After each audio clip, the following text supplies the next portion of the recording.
Şimdi İsrail biz Inilah caranya rakyat bangkit. Allahu Akbar. Allahu Akbar. Allahu Akbar.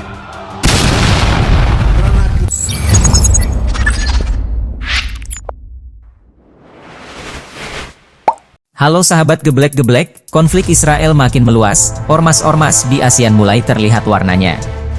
3 dari 11 negara mendukung, sisanya justru makin mesra dengan Wahyudi. Padahal kita semua tahu tujuan dibentuknya ASEAN adalah untuk menciptakan kawasan Asia Tenggara yang damai, aman, stabil, dan sejahtera. Kalau sudah begini akan dimulailah konflik internal ASEAN, yang berawal dari perbedaan dukungan antara kubu Israel dan Palestina. Kita semua tahu keuntungan jika mendukung Israel memang sangat banyak. Maka dari itu 8 negara lebih memilih berpihak ke Wahyudi. Iming-iming dari Paman Sam dan Eropa sangat menggiurkan, tentu dengan warna 8 negara ASEAN yang cenderung mendukung Israel, akan mendapatkan ekonomi bebas gangguan dari negara barat, terutama Amerika dan Eropa. 8 negara ini cari aman dari terkaman Amerika yang cenderung dinilai jahat. Sahabat geblek-geblek, Malaysia tampaknya tidak terima. Malaysia sebagai sahabat karib Inggris bahkan negara yang kemerdekaannya diberi oleh Inggris justru menentang keras kejahatan negara barat ini. Bahkan Malaysia lebih lantang dan tegas dari Indonesia. Malaysia sampai detik ini sudah mendapatkan 3 ancaman dari Amerika dan tegangnya. Bayangkan 3 ancaman, posisi Malaysia yang tidak abu-abu membuat Amerika pecah emosinya. Ini sama halnya juga dengan Turki. Posisi kedua negara yang tegas mengatakan bahwa Hamas bukanlah teroris menambah daftar masalah Amerika yang harus diselesaikan. Amerika sebagai penyumbang perang terbesar merasa dihinati oleh sekutu-sekutunya. Bukan tobat, Amerika justru gelontorkan 225 triliun uangnya untuk kembali membelanjakan anak kesayangannya itu. Bayangkan 225 triliun itu sangat besar bagi kita. Namun bagi Israel 225 triliun itu uang sangat sedikit.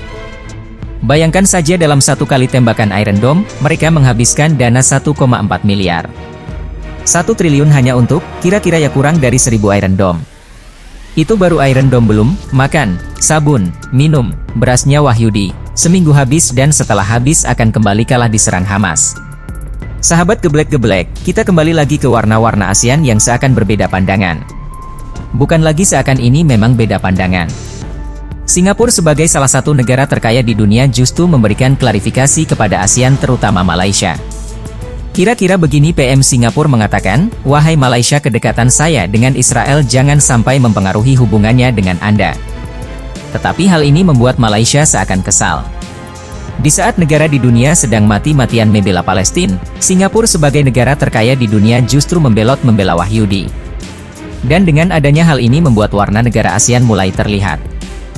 Memang ASEAN bertujuan untuk stabilitas Asia Tenggara, namun isu ini membuat terpecahnya pendapat antara 11 negara ASEAN. Ya, kenapa dikatakan berpecah? 8 negara dukung Israel, dan 3 negara dukung Palestina. Bukankah ini sebuah kemiringan yang sangat signifikan? Isu Palestina memang bukan sebuah isu agama, namun pada kenyataannya 3 negara ASEAN yang mendukung Palestina adalah negara mayoritas Islam. Sekali lagi Mimin tegaskan 3 negara ini negara mayoritas Islam. Yaitu negara kita Indonesia, Malaysia dan Brunei Darussalam. Lalu 8 negara ini semuanya mendukung Israel dengan genosidanya. 8 negara ini adalah Myanmar, Singapura, Timur Leste, Filipina, Kamboja, Thailand, Laos, Vietnam. Bahkan di antara 8 negara ini, ada yang memiliki duta besarnya untuk Israel. Memang bukan kesalahan berhubungan baik dengan Israel. Namun ini menjadi bukti bahwa ASEAN cenderung mendukung Israel dengan 8 negara sebagai buktinya. Untuk rakyat inilah caranya. Rakyat bangkit. Allahu Akbar. Allahu Akbar. Allahu Akbar. Karena kita yakin. Dengan adanya hal ini, membuat Malaysia mendesak dengan keras, dan membuka hati 8 negara ASEAN agar mau mengirimkan pasukan perdamaian ke Gaza. Walaupun kita semua tahu bahwa Wahyudi tidak mau melakukan gencatan senjata.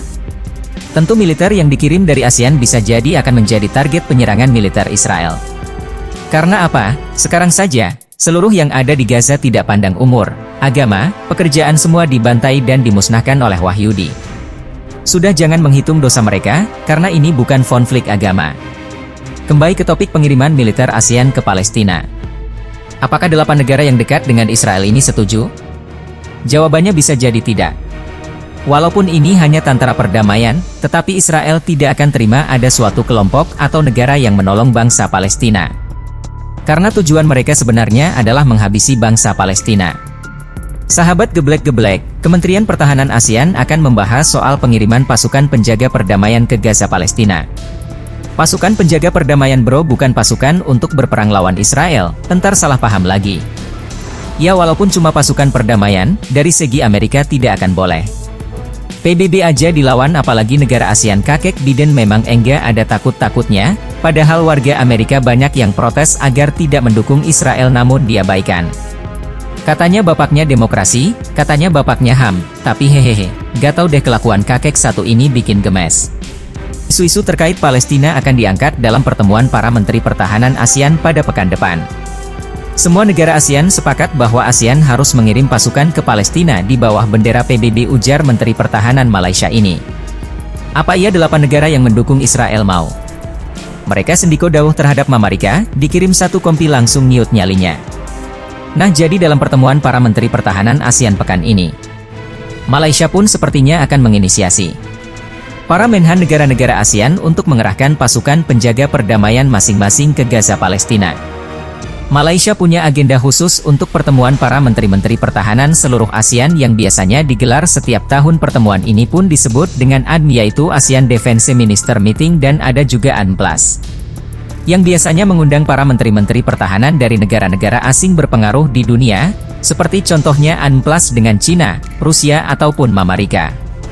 Dan jika kita lihat di kalender ASEAN, maka pertemuan ADM kali ini akan digelar di Jakarta, Indonesia tanggal 15 November 2023 nanti, sebentar lagi akan. Sahabat geblek-geblek, jadi, bagaimana menurut kalian? Semoga analisis Mimin ini membantu. Adios, sampai jumpa di video selanjutnya.